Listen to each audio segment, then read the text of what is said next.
¿sabe?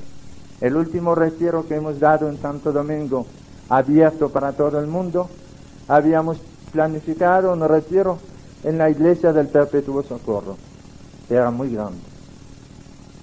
Y después se dieron cuenta los organizadores que ahí no cabían. Y se pensó en la sala del Colegio Santo Domingo con 1000 asientos. Ya eso iba a ser muy bueno. Y después era imposible, había demasiadas inscripciones. Se alquiló el centro deportivo, donde había 5000 asientos. Ya estábamos tranquilos. Pero después de un día hubo que alquilar 1000 sillas, porque el último día de retiro había 6000 asientos y quedaba alguna gente de pie.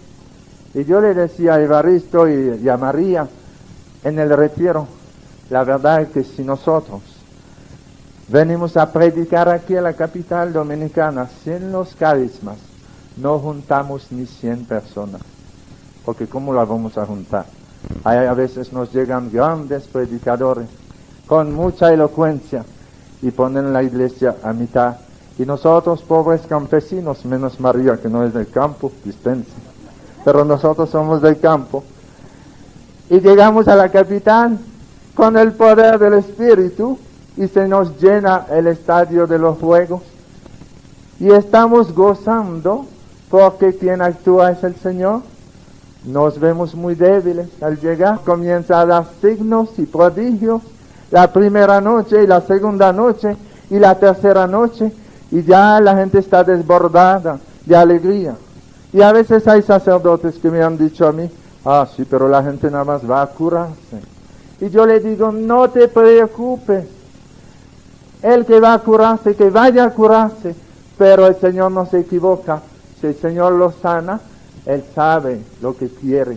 Nadie conoce el plan de amor que tiene Dios sobre un enfermo. Cuando fue Miriam a la misa, nada más quería sanarse de su gran enfermedad del vientre, pero el Señor tenía planificado algo maravilloso a través de esta curación, y sanándola del cáncer, después la sanó del cáncer del alma, y en la tarde se confesó, y al otro día era la alegría. Y ella nos recordó con lo que pasó, la historia del hijo pródigo, que llegando a su casa, su padre, que lo esperaba, lo cubrió de besos, y mandó a preparar el banquete, mandó a matar el becerro cebado para hacer un gran banquete. Y cuando Miriam se confesó, el Señor la sanó del cáncer del alma, después de haber sanado el cáncer en su vientre. Y después, el domingo, le preparó un gran banquete, no con el becerro cebado, sino con el Cordero de Dios, que borra el pecado del mundo y que es pan vivo bajado del cielo. Y este era el banquete del reino, al cual el Señor mismo la invitaba. Y si nosotros decimos, esta nada más viene a sanarse, es que tal vez no conocemos el plan de amor de Dios sobre cada uno de nosotros. Yo no me preocupo, aunque vengan 10,000 y que muchos vengan de curiosos, no me preocupa, porque Zaqueo, cuando se subió a la mata, se subió de curioso, nada más para ver quién era Jesús. Él no tenía otro plan, y Jesús lo miró. Jesús lo miró y le dijo, Zaqueo, bájate de la mata, que hoy yo quiero entrar en tu casa. Y Zaqueo se bajó muy contento y fue, y abrió la puerta, y Jesús entró en su casa y dijo, hoy la salvación ha entrado en esta casa. Y cuando Jesús entra en tu vida, entra la salvación. Lo importante no es tanto el motivo por el cual la gente está. Lo importante es que la gente esté ahí para que Jesús ponga sus ojos en ustedes y con sus ojos llenos de amor, que toque su corazón y que los llame. Y así es como el Señor va actuando. Y dejemos que el Señor llame a todos los que Él quiera. Dejemos la puerta abierta como lo han hecho aquí. La idea era un grupito. El Señor tenía otra idea y los responsables del retiro han dejado la puerta abierta, y es que el Señor quiere que este mensaje de amor que hemos venido a darle a ustedes, sean muchos ustedes los que lo van a regar en su pueblo, porque hay que darse prisa. El Señor quiere que evangelicemos el mundo entero, y ya no hay edificios, basta con proclamar la palabra donde estamos, en los parques, donde sea. Y el Señor quiere que su buena noticia, su buena nueva, llegue a los corazones. Y Él dice, el que crea y se bautice, se salvará, y el que no crea, se condenará. Pero para que el mundo crea en esta noticia de tanta envergadura, el Señor nos envía acompañándonos con signos, con señales. Y dice, he aquí los signos que acompañarán a los que creen. En mi nombre echarán demonios, hablarán otras lenguas. Y termina diciendo, impondrán las manos a los enfermos y estos quedarán curados. Y estos son los signos del reino que ya ha llegado entre nosotros. Lo decía Jesús, si yo echo el demonio con el poder de Dios, con el dedo de Dios, este es un signo que ya el reino de Dios ha llegado entre nosotros. El reino de Dios quiere decir que Dios reina, que ya Él reina en este mundo de tinieblas. Él es la luz y Él quiere dar este poder y estos signos no solamente a los sacerdotes y a los obispos y a los cardenales. Él dice, he aquí los signos que acompañarán a los que creen, a todos los bautizados que creen.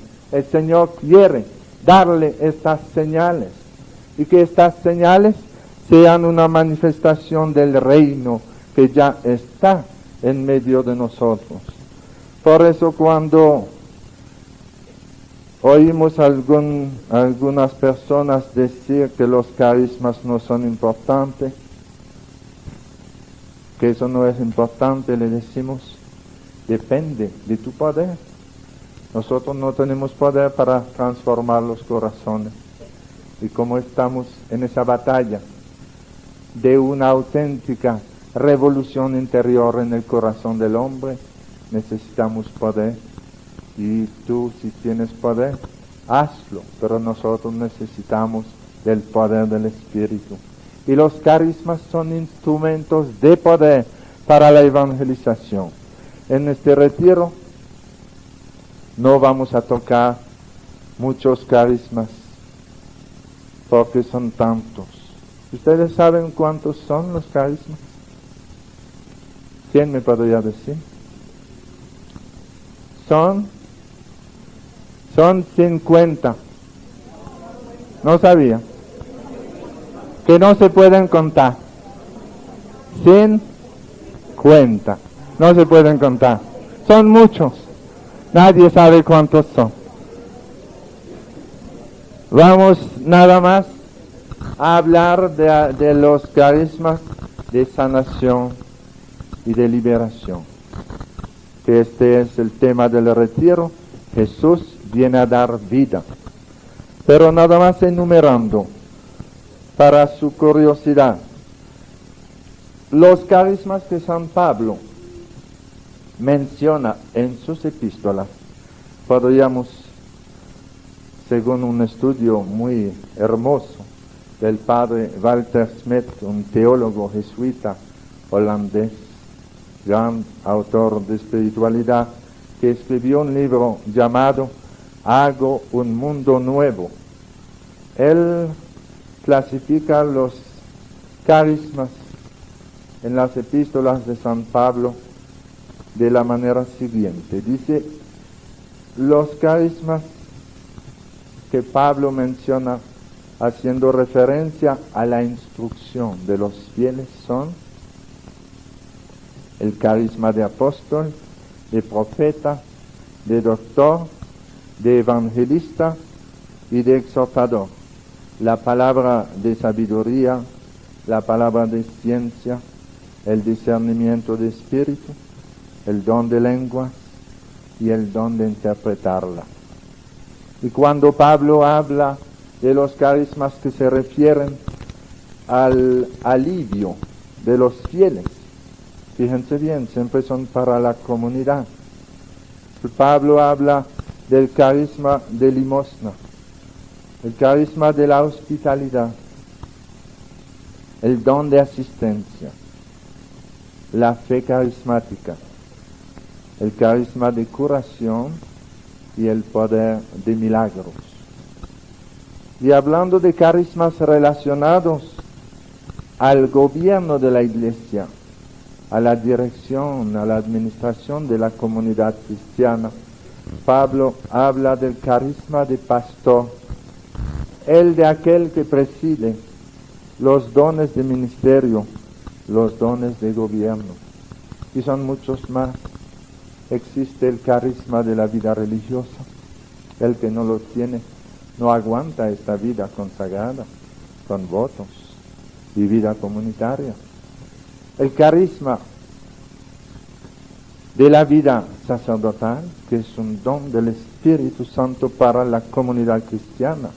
El carisma del matrimonio cristiano, que el que no lo tiene, no le importa. El que no recibe ese don, no le importa vivir como pagano sin estar casado, pero cuando el Señor llama a una vida santa y da a una pareja, ese don del matrimonio cristiano, el matrimonio, como decía María esta mañana, descubre que entre el hombre y la mujer está un hombre que une, que se llama Jesús, y ya no son dos sino tres, y hay muchos carismas más.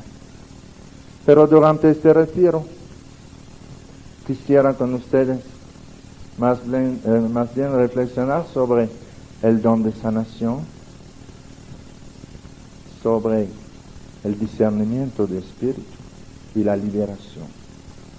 Y los demás, ustedes han tenido muchos retiros para estudiarlos. El don de sanación es algo que no es privilegio de uno o de dos. El Señor lo está dando a mucha gente en el mundo. Lo que pasa es que algunos salen menos. Nosotros, como viajamos mucho, la gente creemos que tenemos dones especiales, pero el don de sanación lo tiene mucha gente. Un día yo estaba en una gran concentración y después de una misa se me acercó un periodista, sorprendido porque un cojo había comenzado a caminar. Y él me preguntó, muy sorprendido, padre, ¿cuántos enfermos ha sanado usted en su ministerio? Yo le dije, yo jamás, nunca. Yo nunca he sanado a un enfermo. Y dice él, ¿y cómo es la cosa? Le dije, bueno, yo oro y Jesús sana. Y él puso en su periódico, en primera plana, el Padre ora y Jesús sana. Y caramba, este ha comprendido. Este entendió mejor que algunos grandes carismáticos que andan diciendo, el jueves yo sané a uno de asma y el viernes pasado liberé a uno del alcohol. Qué terrible oír eso. Están tratando de acaparar la gloria de Jesús. Es en el nombre de Jesús que quedó sano, no en el tuyo. Y es Jesús, por el poder de sus santas llagas, que lo sana. Por eso yo no me preocupo cuando voy a orar por los enfermos. Algunos sacerdotes como que me han dicho que tenían complejo porque dicen, yo he orado por 2 o 3 y no pasa nada. Yo le digo, yo no me preocupo porque lo mío es orar. Yo oro y después digo, Señor, allá tú, si se sana uno o no, eso no me toca a mí, ya lo mío está hecho, yo he orado. Ahora te toca a ti sanar o no sanar. Y uno dice, pero ¿por qué no se sanan todos? ¿Por qué no se sanan todos? En París, cuando estuvimos en el mes de junio reunidos por la peregrinación internacional en Lourdes, en Francia. Hay un periodista que publicó en el periódico La Croix de París un artículo, y él decía: yo no estoy de acuerdo con estas grandes reuniones de enfermos, porque esto corre el riesgo de darle una falsa esperanza a los enfermos, porque muchos vuelven a su casa igual que antes.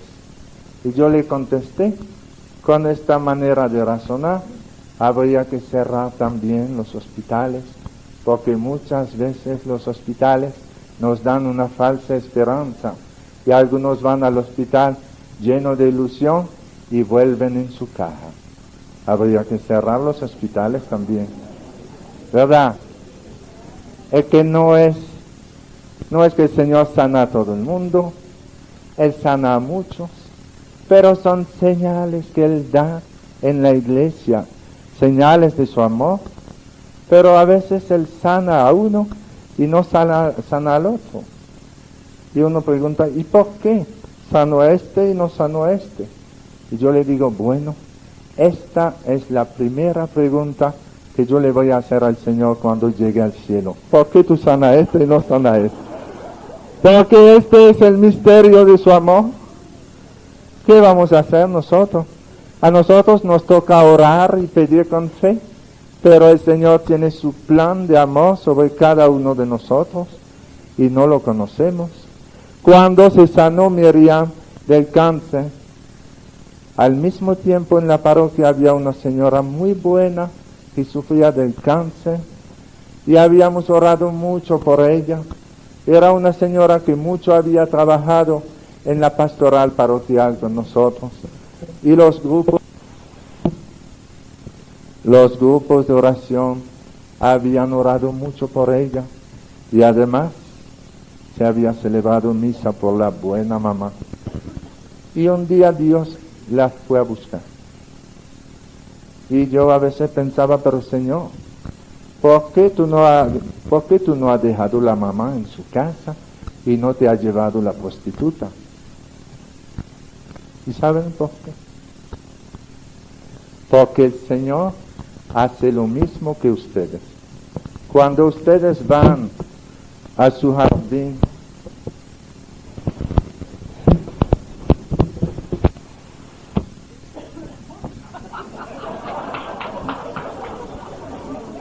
un niño obediente. Cuando ustedes van a su jardín de flores a buscar flores para llevar a su casa, ¿qué hacen? Se llevan la más hermosa para su casa, ¿verdad que sí? Y el Señor fue a buscar la flor más hermosa, la madre de familia, para llevarla a la casa de su padre. Y la prostituta parece que todavía no estaba bien preparada para entrar en la casa del Padre, y Él la sanó, la transformó y la está utilizando en la edificación de su reino. Y ella da un testimonio de la misericordia del corazón de Jesús, con un poder que quisiéramos tener nosotros, sacerdotes. Y entonces vamos descubriendo que el plan del Señor no es siempre el nuestro, y Él sabe por qué sana a este y a este no. Y nosotros no podemos pedirle razón a Dios, pero sí podemos darle gracias porque Él sana a muchos. Él sana a muchos, y cada vez que Dios sana a un enfermo, es la gloria de Dios que brilla en su pueblo. Y debemos estar esperando muchas curaciones en este retiro, y yo estoy seguro que el Señor va a sanar muchos enfermos entre ustedes, no porque han venido como curiosos, sino porque Él los ama. Él sana gratuitamente. A veces algunos dicen: a mí no me puede sanar el Señor porque yo no tengo mucha fe. No te preocupes, el Señor sana con la fe que tenemos. Porque la fe es un don gratuito de Dios. La fe no es cosa mía, es un don gratuito de Dios. Y el Señor te ha dado una fe grande o menos grande. A ti te toca pedir que aumente tu fe. Como el padre del epiléptico del Evangelio que decía: Señor, yo creo, pero aumenta mi fe. Y con la fe que tú tienes, el Señor te puede sanar. Él tiene su plan de amor sobre cada uno de nosotros. Lo que Él quiere ver en el corazón de sus hijos es la confianza de un niño. Debemos estar en la mano del Señor como un niño de 2 años. Yo siempre había oído decir que debemos ser como niños, pero yo pensaba en los niños de 4 o 5 años, y cuando fui al pueblo de Santo Cura de Ars en Francia, después de la reunión de Lourdes, había un retiro para sacerdotes, y el padre Albert de Montléon me invitó a dar un par de charlas a los sacerdotes reunidos en un retiro anual, y con mucho gusto hemos participado en ese retiro de sacerdotes franceses. Y en el pueblo de Santo Cura de Ars yo quería algo, como un mensaje del Santo Cura de Ars. Yo dije al Señor: pero si el Santo Cura de Ars, San Juan María Vianney, estuviera aquí presente, ¿qué me diría? Y después de orar en la iglesia, yo me fui a la biblioteca y busqué un libro, y uno era Los pensamientos escogidos del Santo Cura de Ars, y lo compré. Y me fui a mi habitación y dije: Señor, háblame, dime algo a través del Santo Cura de Ars. Y abrí el libro sin buscar, y lo que me decía este pensamiento del Santo Cura de Ars era esto: que tenemos que estar en las manos del Espíritu Santo como un niño de 2 años. Como un niño de 2 años. Y yo me puse a meditar: ¿y por qué 2 años? Y descubrí que un niño de 5 años que se va, como un niño de 2 años que tiene su mamá agarrada de la mano, ¿verdad? Y un niño de 5 años que se va con su mamá, está ahí, camina y dice: mamá, ¿cuándo vamos a llegar? ¿Y dónde vamos? ¿Y cuándo volvemos? Y se preocupa mucho. Pero el niño de 2 años, chiquito, su mamá le agarra de la mano y él se va sin decir nada y sigue su mamá. Y así debemos estar en las manos del Señor, como un niño de 2 años. Y un poco más lejos decía el Santo Cura de Ars algo que me impresionó mucho, algo que él había escrito en sus cuadernos. Decía: vendrá un tiempo en que los hombres estarán tan cansados de oír hablar del hombre que llorarán de alegría cuando se le hable de Dios.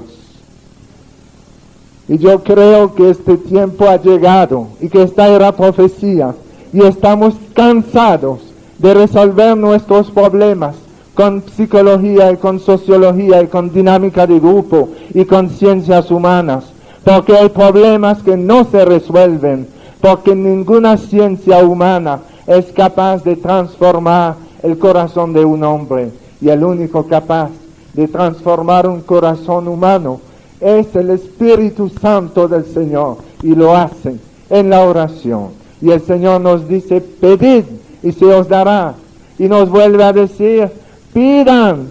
Hasta ahora ustedes no han pedido nada. El Señor encuentra que no sabemos pedir, que no hemos pedido nada. Él quisiera darnos mucho más. Y cuando la iglesia se pone en oración, y cuando el pueblo de Dios se pone en oración, vemos frutos maravillosos. Se llenan nuestros seminarios, como está lleno el seminario de la Sede. Se llenan nuestras casas religiosas. Vemos en Santo Domingo, donde tenemos actualmente más de 1000 grupos de oración, que hay más seminaristas en el Seminario Mayor que en toda la historia religiosa de Santo Domingo. El Seminario Mayor está lleno. Es una respuesta del Señor a la oración de su pueblo, porque el Señor ha dicho: la mies es mucha y los obreros pocos. Y nosotros, con nuestras capacidades humanas, a una reflexión así, hubiéramos dicho: bueno, si la mies es mucha y los obreros son pocos, vamos a trabajar 2 veces más duro, y caemos en un activismo desbordante. O hubiéramos dicho: si la mies es mucha y los obreros pocos, vamos a tratar de organizarnos con buenos equipos para ser eficiente en nuestro trabajo, y entonces no vemos frutos. Y esta no es la solución radical que nos ha dado Jesús al problema. Él ha dicho: la mies es mucha y los obreros pocos. Rueguen al dueño de la mies que envíe obreros a su viña. Y el pueblo de Dios vuelve a orar y comienzan a surgir vocaciones sacerdotales y religiosas y laicos que se comprometen en el apostolado y capaces de dejar sus hijos y capaces de dejar sus casas y su trabajo para ir a proclamar el Evangelio. Y este es el milagro de la oración que está haciendo Jesús, el Señor de su iglesia. Él hace surgir nuevos apóstoles, y a estos nuevos apóstoles le da poder, le da los carismas de su espíritu. Y ustedes saben muy bien que como somos todos enfermos, el don de sanación nos gusta a todos. Esta noche en la misa yo le contaré a ustedes, a algunos que no lo saben, cómo el Señor me sanó a mí. A todos nos da don de sanación. Y el Señor no lo da a 2 o 3, lo da a muchos, con tal que lo pongamos al servicio de su pueblo. Nos contaba Sister Bridge, una religiosa franciscana irlandesa de Tampa, Florida, que hoy tiene un ministerio mundial y estaba en Lourdes con nosotros. Nos contaba que ella había sido curada de una enfermedad que normalmente la iba a llevar a pasarse la vida en una silla de ruedas. Ella fue curada una noche en una asamblea de oración hace algunos años. Y después de su curación, muy contenta, iba a la asamblea de oración y ya tenía 1 año participando en la asamblea de oración y dando su testimonio, pero todavía no se había atrevido a orar por los enfermos. Y un día, después de la comunión, el Señor habló a su corazón y le dijo: Bridge, yo te he dado el don de sanación y tú no lo pones al servicio de mi pueblo, quejándose. Y Brígida, llorando, después de haber oído clara la voz del Señor en su corazón, le dijo: Señor, yo te prometo que el primer enfermo que me pida oración, yo en tu nombre oraré por él. Era en la mañana, y en la tarde, como su convento en Tampa era un centro de oración donde se reunían la gente cada semana, en la tarde llegó alguna gente a su casa. Era un hombre paralítico en una silla de ruedas y además estaba ciego. Y alguien lo llevaba para que las monjitas oraran por él. Y cuando Brígida lo vio, dice que le dijo al Señor: It's a tough one. Es un caso difícil. Y el Señor le contestó, y el Señor le dijo: no eres tú que sanas, soy yo. Tú oras y yo sano. Y Brígida le impuso la mano al enfermo, hizo una oración de sanación. y aparentemente no pasó nada. Y el hombre se fue dando gracias, pero en su silla de ruedas. Pero en el curso de la semana, el hombre comenzó a caminar despacio. Y antes de 15 días, sus ojos estaban curados. Era su primer caso, era un caso difícil, pero para Jesús no hay caso difícil. Y él dijo, no eres tú quien sana, soy yo. Hermanos, esta es una lección que nos da el Señor para que en la fe, cuando vemos un hermano de la comunidad que sufre, que oremos. Pidamos al Señor por el poder de sus santas llagas que sane a los que sufren en su corazón, en su cuerpo. Y digamos, Señor, sea